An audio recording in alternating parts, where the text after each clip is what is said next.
الحمد لله رب العالمين والصلاة والسلام على من لا نبي بعده فأعوذ بالله من الشيطان الرجيم بسم الله الرحمن الرحيم إن الصلاة كانت على المؤمنين كتابا موقوتا وقال النبي صلى الله عليه وسلم الصلاة عماد الدين فمن تركها فقد هدم الدين وقال النبي صلى الله عليه وسلم صلوا كما رأيتموني أصلي او كما قال علیہ الصلاۃ والسلام۔ میرے محترم دوستوں اور عزیز ساتھیوں، آج جو ٹاپک ہے کہ کل قیامت کے روز نماز ہی سب سے پہلے کیوں، نماز ہی کے سلسلے میں سب سے پہلے سوال کیوں کیا جائے گا، تو محترم سامعین، ان الصلاۃ کانت علی المؤمنین کتابا موقوتا، نماز مؤمنوں پر، نماز ایمان لانے والوں پر وقت مقررہ پر فرض ہے۔ پھر اللہ کے رسول صلی اللہ علیہ وسلم نے فرمایا الصلاۃ عماد الدین، یہ نماز دین کا ستون ہے، دین کا پلڑ ہے، دین کا کھمبا ہے، جس نے اس کو ترک کیا بس اس نے پورے دین کو منہدم کر دیا۔ ایک مرتبہ پر اللہ کے رسول صلی اللہ علیہ وسلم نے فرمایا صلو کما رأیتمونی اصلی، ایسے ہی نماز پڑھو جیسے تم نے مجھے نماز پڑھتے دیکھا ہے۔ محترم سامعین، اس کے سلسلہ وار ہم گناتے ہی چلتے ہیں۔ نمبر 1، قیامت کے دن سب سے پہلے بندے سے اس کی نماز کا حساب لیا جائے گا، اس سے نماز کے سلسلے میں پوچھا جائے گا۔ نمبر 2، نماز مومنوں پر وقت مقررہ پر فرض ہے، سورہ نساء آیت نمبر 103۔ نمبر 3، نماز برے اور بے حیائی کے کاموں سے روکتی ہے، سورہ عنکبوت آیت نمبر 45۔ نمبر 4، نماز کی درستگی بقیہ اعمال کے بھی درستگی ہے، اور نماز کی خرابی بقیہ اعمال کے بھی خرابی ہے۔ نمبر 5، نماز ہی اللہ کے بارگاہ میں سب سے پہلے زیادہ محبوب اگر کوئی عمل ہے تو وقت پر نماز کی ادائیگی ہے، سب سے زیادہ اللہ کے نگاہ میں محبوب عمل ہے، پسندیدہ عمل ہے تو نماز کی ادائیگی ہے۔ نمبر 6، نماز دنیا کی غموں اور بلاؤں سے راحت کا سبب ہے۔ نمبر 7، نماز اللہ رب العزت نمازوں کے ذریعے سے گناہوں کو مٹا دیتا ہے۔ نمبر 8، نماز اللہ کے ساتھ سرگوشی کرنے کا ذریعہ ہے۔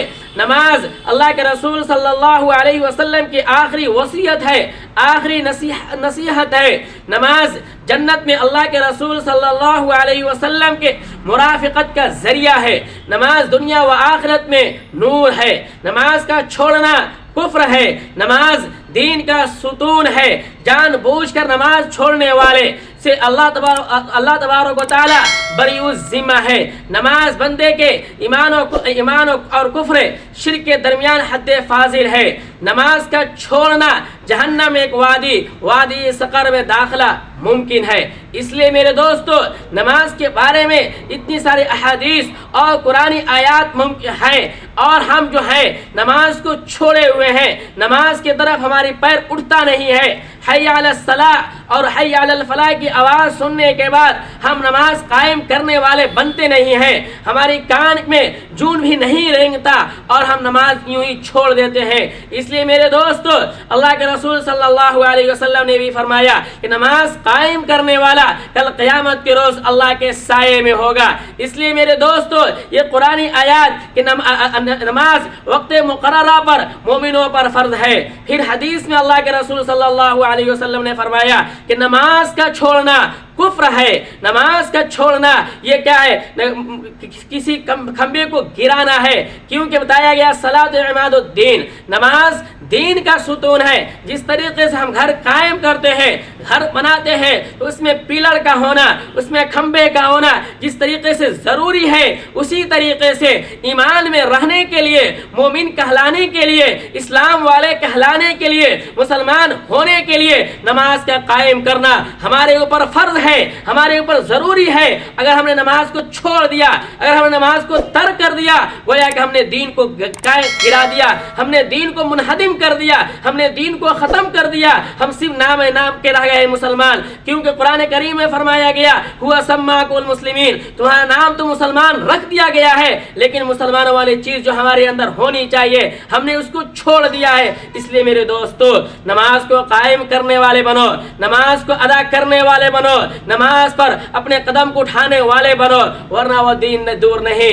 ہم اسی طریقے سے ہم اپنے اعمال سے دور ہوتے چلے جائیں گے، اور کل قیامت کے روز جب اللہ تبارک و تعالی ہم سے سوال کریں گے، ہم سے پوچھیں گے، ہم کیا جواب دیں گے؟ ہمارے پاس جواب دینے کے لیے کچھ نہیں ہوگا۔ تو چاہیے کہ اگر ہمیں کل قیامت کے روز اللہ تبارک و تعالی کے برگاہ میں منہ دکھانا ہے، ان کے سامنے حاضری دینا ہے، تو چاہیے کہ میرے دوستو، میرے بھائیوں، نماز قائم کرو، نماز کو قائم کرنے والے بناؤ، خود بھی نماز قائم کرو، اپنے گھر والوں کو بھی نماز قائم کرنے کو کہو، اور اس کے آگ سے بچانے کے لیے حکم دو، کیونکہ نماز کا قائم کرنے والا گویا کہ آگ سے بچنے کا ایک ذریعہ ہے، نماز کو چھوڑنے والا گویا کہ اپنے آپ کو آگ میں ڈال رہا ہے۔ تو اس آگ سے ہمیں اپنے آپ کو بچانا ہے، ہم کو بھی، اپنے گھر والوں کو، اپنے دوستوں کو بھی، اپنے رشتہ داروں کو بھی، اور جہاں تک ممکن ہو سکے اپنے مومن بھائیوں کو بھی۔